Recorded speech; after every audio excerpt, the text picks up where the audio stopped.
Good morning and thank you for joining with me today. I had a lot of involvement with the National Health Service for a couple of decades, and I used to smile when some of the papers that were sent to me, official papers, had full of acronyms. The NHS just loves it. It baffled me. A&E, accident and emergency, I can cope with. ICU I can cope with. HDU I can cope with, but beyond that I'm lost. I know that when we get an invite to anything, we've got to reply, and RSVP means that. CID, got that one. But young people use them increasingly when they're texting one another. One mother wanted to know the meaning of some of the ones she had seen, and so she texted her son, what does IDK mean, LY mean, and TTYL mean? The son texts back, I don't know, love you, talk to you later, and that was the right answer. Mum, however, didn't get it. She took it as face value and thought the reply was, I don't know, love you, talk to you later. And she said, okay, I'll ask your sister. Another texted her son, your gran has passed away, LOL. And the son texts back, Mum, that's awful. Why is that funny? Mum said, it's not funny. What do you mean? Son said, Mum, LOL means laughing out loud. Mum said, oh no, I thought it meant lots of love.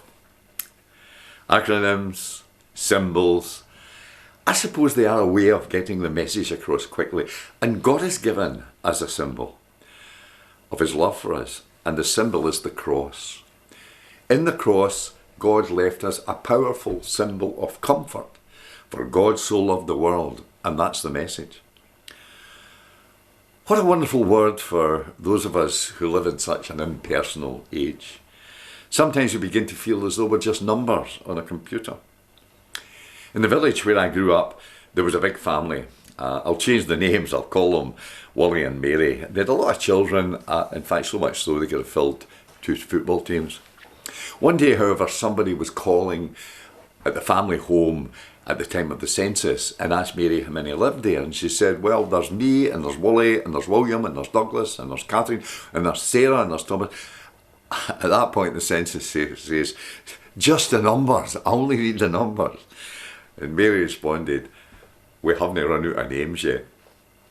Well, the 23rd Psalm that we talked of recently said, God cares for us all, we are his sheep, he knows them, and not just the numbers. A mother of 8 was asked once if she had any favourites, and she said, yeah, I have favourites. She says, I love the one who is sick until he's well. I love the one who's in trouble until he's safe again.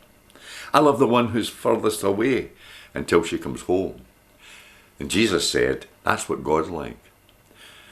You may stop loving God, but God will never stop loving you. You may run away from God, but God will find you no matter how long or short your legs are. You can't get away from God. And that's not a threat. That's a promise. God bless you and thank you for listening to me today.